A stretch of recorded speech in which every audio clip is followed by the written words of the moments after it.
Hey everyone, welcome to this week's episode of the 99% Local Podcast. I just want to first say thanks for all the comments and feedback for last week's first episode. That's what local community is about here in Middle Tennessee. Secondly, if you'd like to get in contact with me, you can reach me at 99percentlocalpod@gmail.com or go to the website at 99percentlocalpod.com.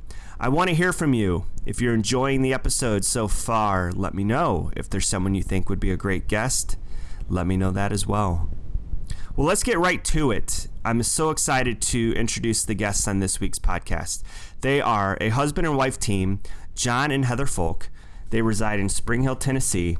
They run a little, I guess you'd call it a little side hustle called Cold Blooded Brew Coffee Company or Roastery. You can decide what you'd like to call it. That's definitely a tongue twister to say Cold Blooded Brew. Try to say that 5 times fast. Anyway, this isn't your normal cold brew coffee that you could get at Starbucks or Dunkin' Donuts. The difference? They have so many great flavors. No sugar. You'll learn more about that during the episode. The best part is their signature craft brews are delivered right to your door.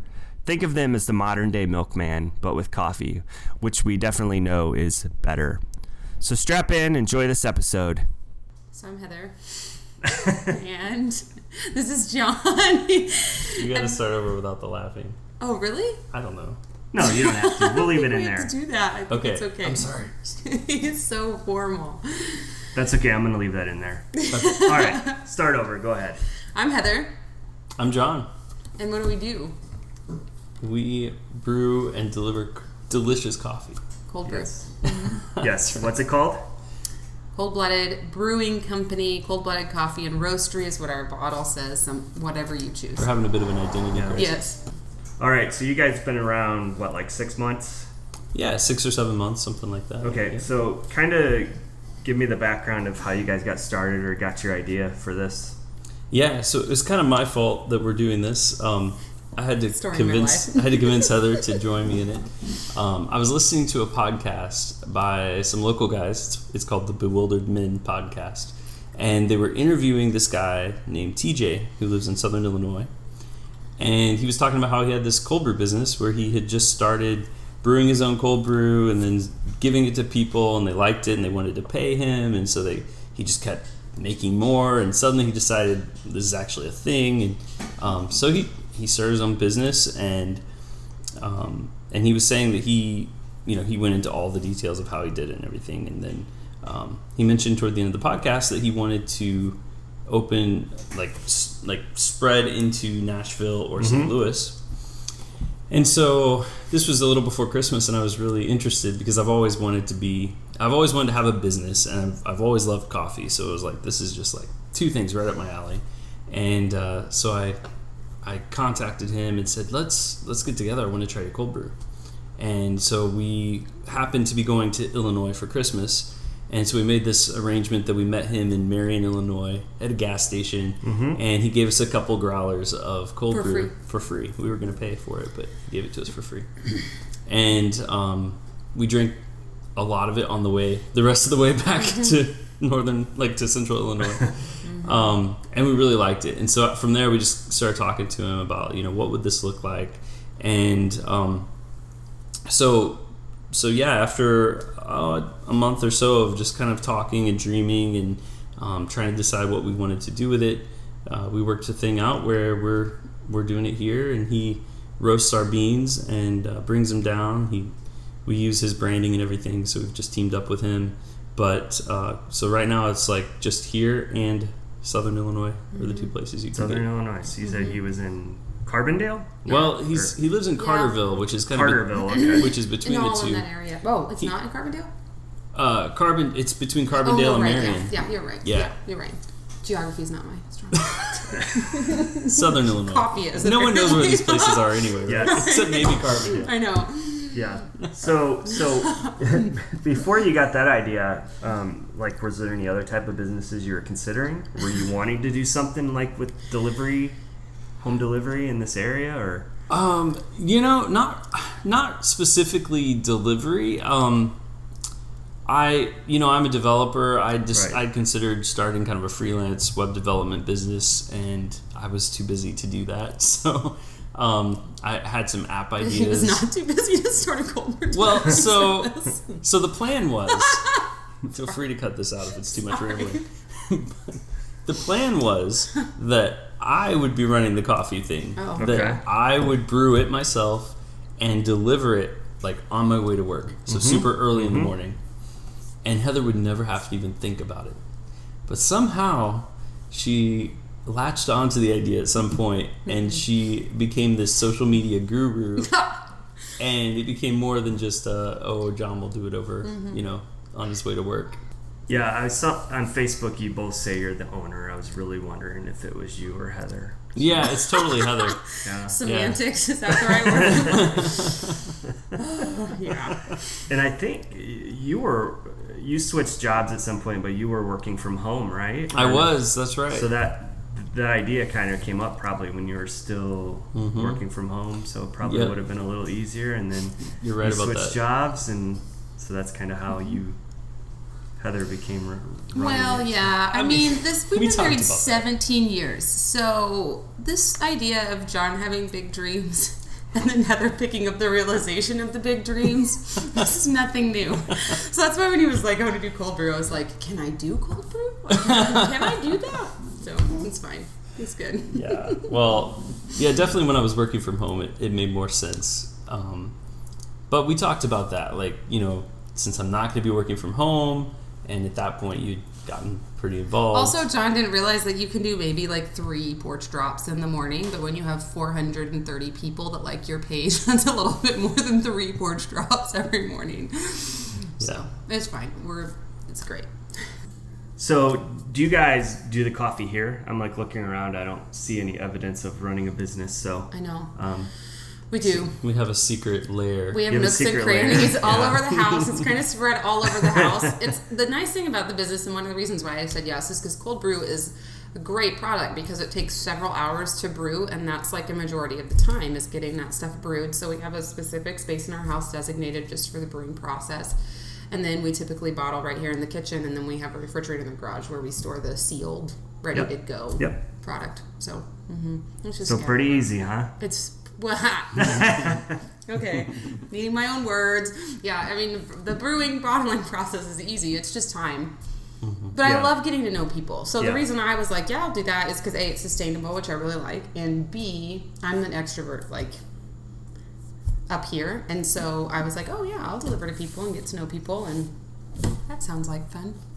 So the cold brew thing, it's pretty popular. So like, what makes your specific brand stick out among others, like what Dunkin' sells or Starbucks? Yeah, so one of the things that's nice about our coffee is that it's sugar-free.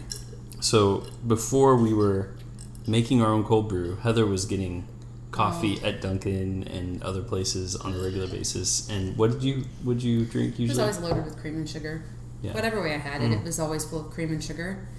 So when we started brewing and selling this, and I cut Dunkin' Donuts, I actually lost weight because it wasn't sugary. I don't put any sugar in. I don't put any sugar in it, and so it was a diet change for me. So yeah, I loaded my stuff down, and I don't have to do that for the most part, which is nice. And it's also really smooth. It's probably some of the smoothest coffee I've had. I mean, before we started doing it the way we're doing it, in the past we used to try to brew our own cold brew, and it was always so bad. It was really sooty. Yeah, like we didn't filter it right, and the concentrate was messed up. Like we couldn't get the ratio right with water and concentrate and everything, and it just wasn't good. It was really bitter. And so having, one of the benefits of working with a guy who'd been doing this already is that he had done a lot of experimentation and really gotten things down to a science. And so it was like nice to kind of skip all that and to be able to jump right in. Well, and the reality is there's not flavored cold brew on the market. Maybe That's mocha. Right. Like there's no very few flavors. Yeah. There's very few flavors, and decaf is difficult to find. So I mean. Yeah. Right, because when people think cold brew, they think super caffeinated. Yep. So decaf cold brew is almost like, doesn't compute for a lot of people. Yeah. And yet people still order it. I mean, it's not It's super great. popular, but Yeah, I mean, it's great for those people, especially that can't drink caffeinated drinks, that they like the flavor of cold brew. And So the flavors, is that kind of driven by TJ, or are you guys, have any involvement with that? Yeah, so in terms of like developing them, or yeah, so he has he had quite a few that he's already developed before we started working with him, but we've come up with some ideas. We throw them out all the time. Yeah, I'm like always throwing out flavors. The dark chocolate orange was one that came out of me suggesting that we do like a dreamsicle kind of thing, and he put a chocolate spin on it, and I liked it quite a bit, and especially with some cream, it was really close to what I had in mind. So has anyone recommended like a pumpkin spice cold brew? Okay, We've so talked about it. We did, Yeah? and apparently they sold that, and it didn't catch on, and Really? so they're not planning on offering it this fall. We do have a fall flavor, which is fun and different, which I'm not going to say at this point, but yeah, he said they did it, and he thought it would be a huge hit because everyone loves pumpkin spice, and then it didn't really take off, so they're going to try something more unique, which is what I like too. Like, I like that he grabs these flavors that I'm like, oh, interesting, I would not have thought about that. Sometimes they work for me and sometimes they don't. It all depends, but yeah. And the nice thing about cold brew is that you can get any kind of flavored creamer of your own at the store. So if you wanted that pumpkin spice cold brew, you could just get like an original dark roast and get a pumpkin spice creamer. I might even do that. Now that you're saying it out loud. Yeah. That sounds so good. So what are your best selling flavors?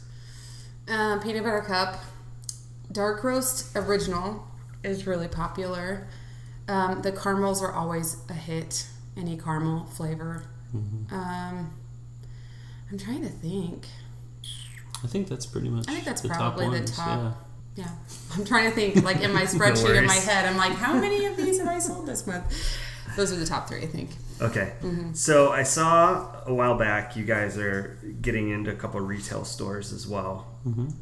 The first one I saw was Salted Peace in Spring Hill. Oh, yeah. Right? Can you kind of talk about how that came about and what you're doing with them? Yeah, sure. That's and again, that's all Heather. Like, no, it's all Candy Reed. Shout out to Candy Reed. She's gotten us both of these opportunities. Candy Reed is one of our customers. Yeah, she's one of our customers. She's amazing. Who is so great because she loves us so much she tells everybody. Yes. So you should do that. Tell everybody. Salted Peace does not sell. They would be an exchange point if I wanted them to, which is nice. So they have a big refrigerator, and they're like, if you ever need us to swap out, people need to stop here, we can do that. That was prior to us getting into Columbia. So I was like, this is a great location because we don't deliver to Columbia. So we did a month of tastings there, picked up some new customers, gave them some new customers, which was really nice. But Salted Pieces, they're great. really great. Oh man, we love Salted Peace. They're so Peace. supportive of local businesses, which is super cool. Yeah, they're great. That's All it. right. So you mentioned your other the retail store, Columbia, Tennessee. Yeah. Talk about that because I think that just happened here recently. Yeah. So Candy Reed has a little. So we're in Baxter's Mercantile, which is right off the square in Columbia, or on the square, 7th Street. And our customer Candy has a little kiosk or whatever they're called. What are the?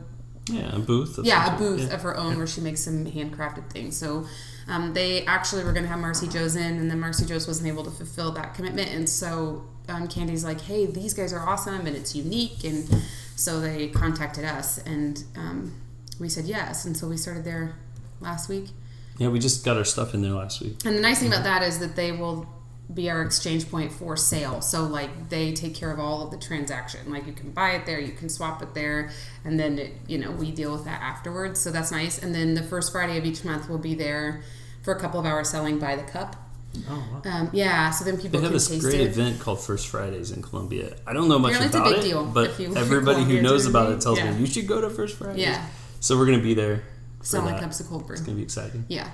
So who's going to be there? Both of us. Well, we will both be there for I'm sure. not doing this Okay. one by myself. We will both be there. Yeah. Yeah.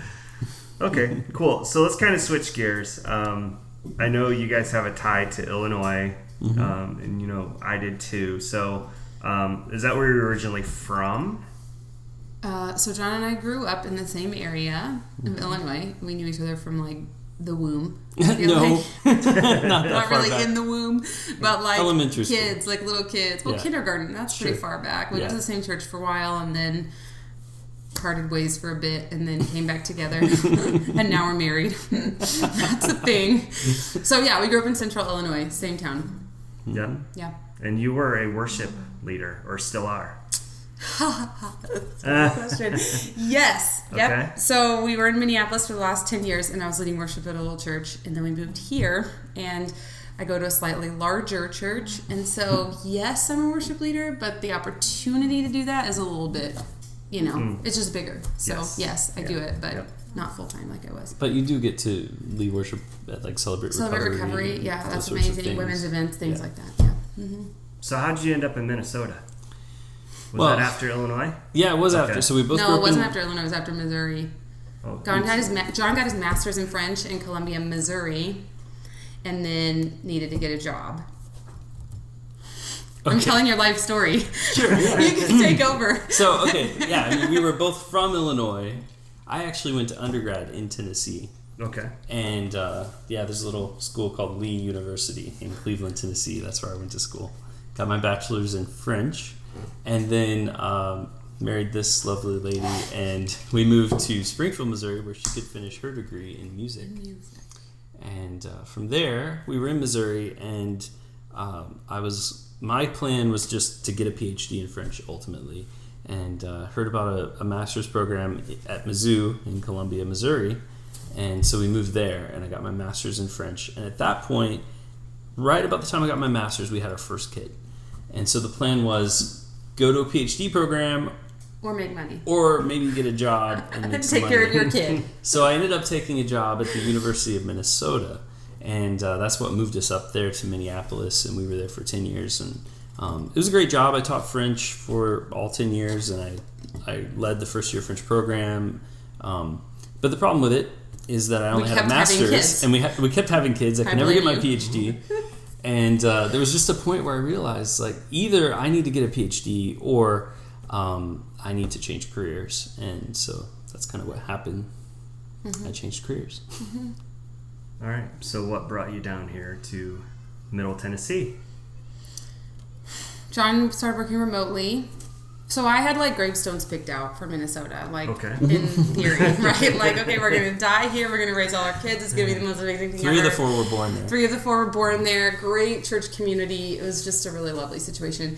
And then he started working remotely, and he had went to school in Cleveland, Tennessee, and he's like, I'm done with winter. 11 out of the 12 months of the year, like, I'm done with that. And it's a slight exaggeration. I want to move back to warm. And then I do music, so I was like, well, let's... And our parents also are in Central Illinois, so I was like, we have to stay close enough that that's a drive, because I'm really into family.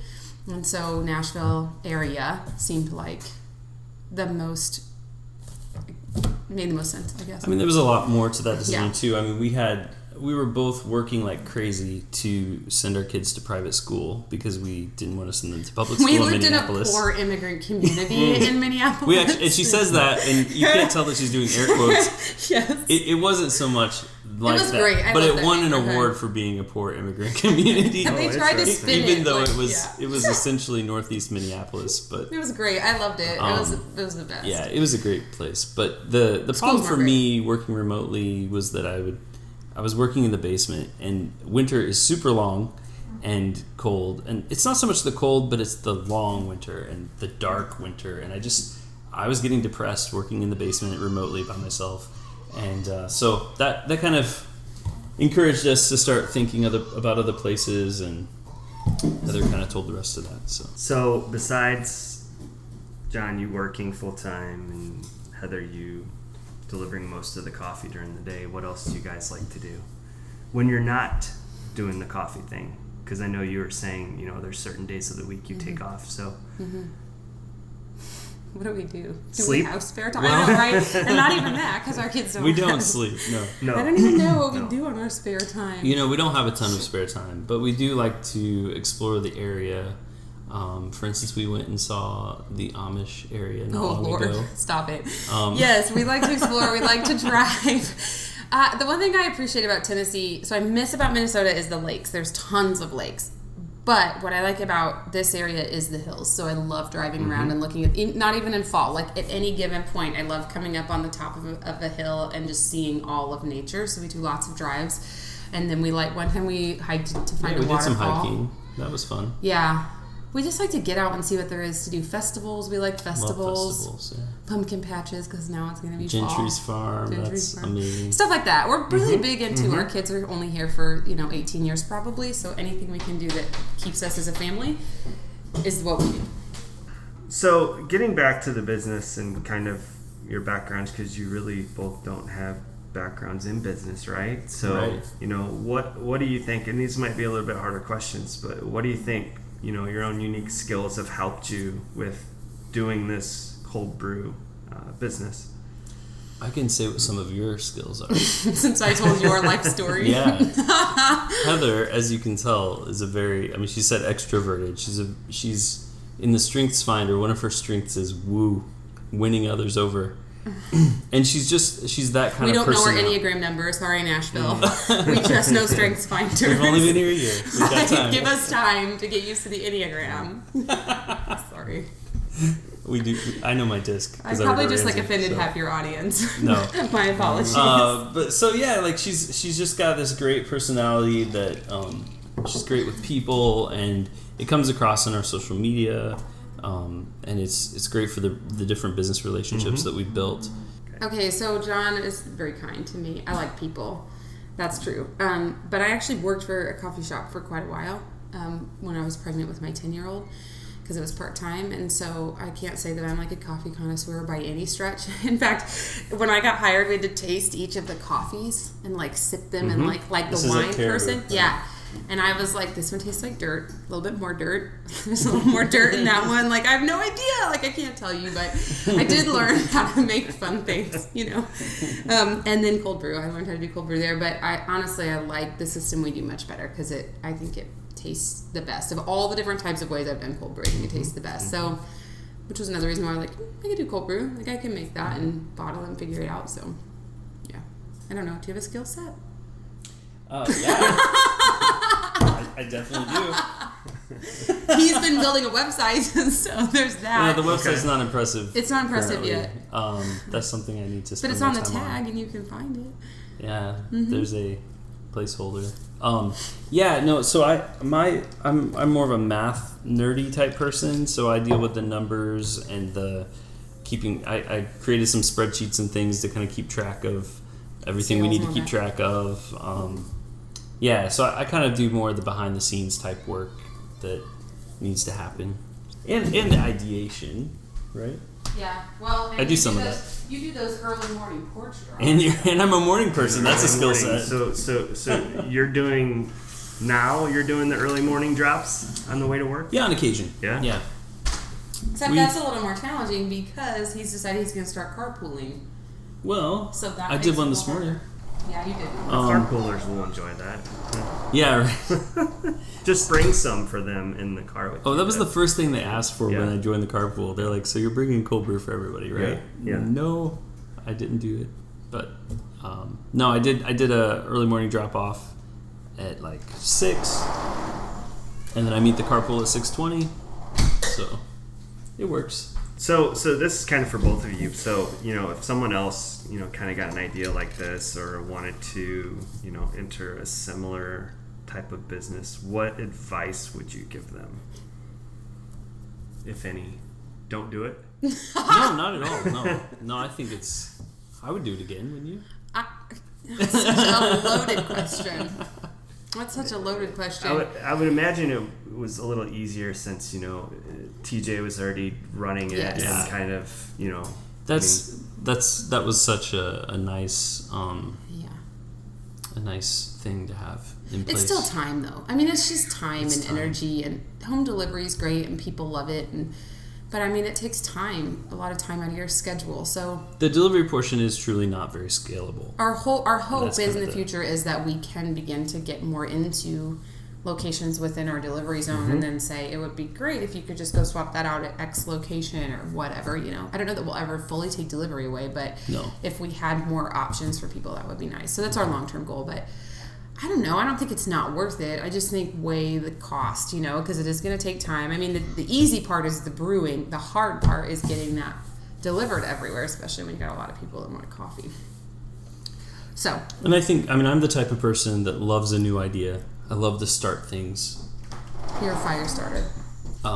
So I love to start things, and I get really excited about that. But then once it's started, I'm ready to start something else. Yeah. So I think that's one thing it's kind of like having a kid. Okay. I don't know about It's that. exciting. It's like, so kids, having a kid, it's really fun when you have your first kid to plan. Like, oh my gosh, we're going to be a family. We're going to have this kid, and it's going to be so great.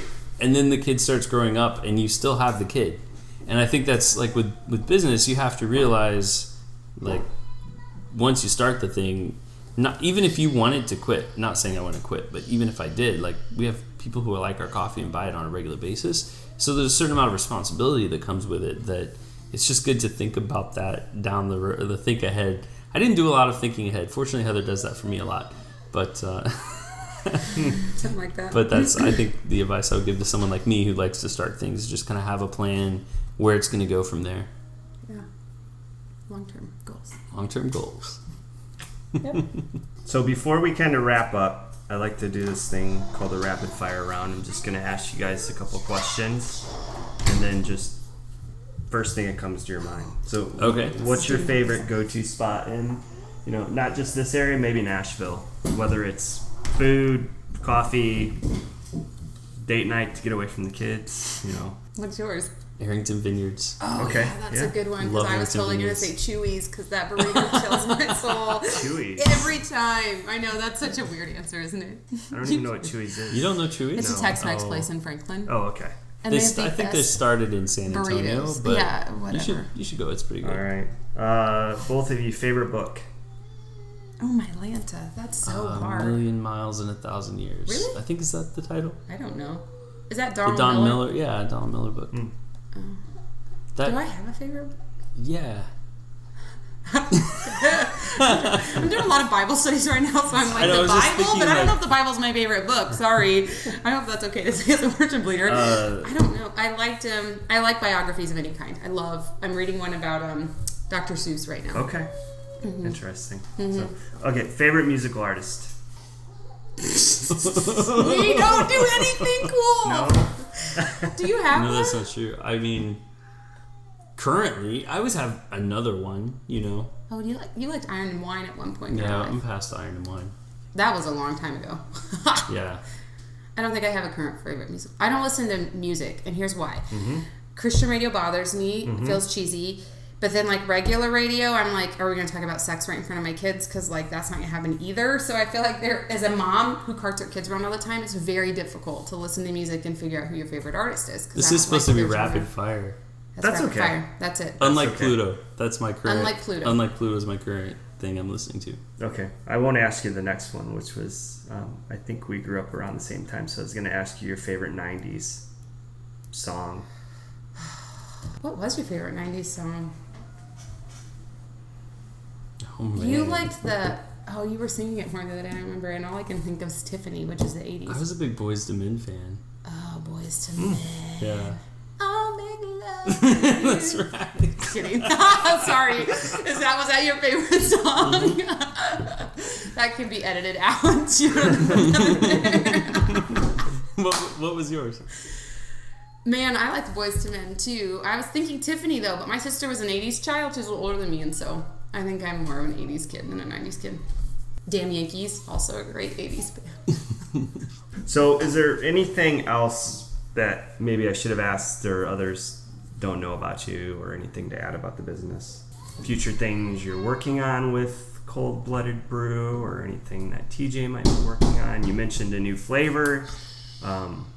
You haven't spoiled that yet. No, you don't have to do that. You can reveal. Well, I can reveal September's because it's like 2 days away. So September, we're bringing out Rocky Road, which Rocky is Road, okay. really Yeah, good. it's Yes, good. there will be an October fall flavor, but I'm not going to reveal that one yet. It's fun and it's different.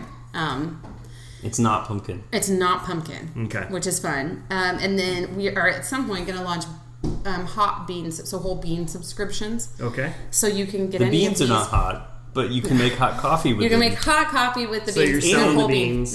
Yeah. You're still going to deliver those too? I would, yes. Yeah, sure. But it would be Okay. in subscription. So those will be right. a subscription because it's just a little bit more, like all of the stuff. It's more to do beans, and so it's fine. So I'm going to launch that soon when it starts to get a little bit cooler. We'll have those also, though, and like Baxter's Mercantile would carry those as well. I don't know. I think that's it. I don't think there's anything to know about us that we didn't just say. I sang Toys to Win, so... we have the glasses. We haven't... Mason jars. Yeah, little mason jars with the logo. Those are fun. We only have 2. So, highest bidder, just text me how much you'll pay. We're going to sell them, yes, at Baxter's, not this month, not in September, but we're hoping to have them October so we can sell them at the first Fridays with a glass of coffee. And then once we get them in, we would offer them as well for people who want delivery. If you want one delivered, we would sell them that way too. But yeah, they're fun. We use them all the time. I use it every morning. Right now I'm on a white chocolate caramel kick, so that's what I'm drinking, but peanut butter cup was before that, and I don't remember what else was before that. John's a dark man. He likes the dark roast espresso, and I'm the medium roast girl. Dark and mysterious. Anything else? Dark and mysterious, something like that. He's total white boy. Like, they're not dark and mysterious. I don't think there's anything else to know about us. Okay, most importantly, so where can people find you guys, and how do they go about placing an order if they've never ordered from you guys? So primarily you can find us on Facebook or becoldblooded.com, which will take you to our Facebook page. It's probably easier to remember becoldblooded.com. becoldblooded.com. Yep, that's the one. And then you can go to Baxter's Mercantile, which is in 7th Street in Columbia, and they only have 3 of our flavors, but you can special order through them, and then we'll deliver it within 48 hours. Okay. Give us a heads up. To pick it up. So we only deliver from Spring Hill to Brentwood, so if you're in Columbia, you have to go through Baxter's to pick it up. But yeah, you can special order there. Right, so you deliver Spring Hill, Franklin, Brentwood. Yeah. Mm-hmm. Okay. Yep. All right, so if I wanted to go online, or if a listener wanted to go online and place an order with you, how would they do that? Through Facebook then? You can do Facebook or the website. So if you go to the website, which Jon just spelled so eloquently for us, it will take you, if you click on our location, it will take you directly to our Facebook page. Or yes, you can find us on Facebook at Cold Blooded Brewing or Spring Hill or something, I think. Just use the website. Just use the website. I think it's easier. Send us a message on Facebook. Oh, and then you just send us a message with what you want, and we set up delivery from there. Or we tell you to go to Baxter's. If you're not on Facebook, you can email us at coldbloodedbrew.sh for Spring Hill at gmail.com. Yes, we've taken email orders too. Mm-hmm. Anyway, Instagram, CBB Spring Hill. That's right. Yeah. That's right. You can find us. That's all I'm saying. We're all over the place. Yeah.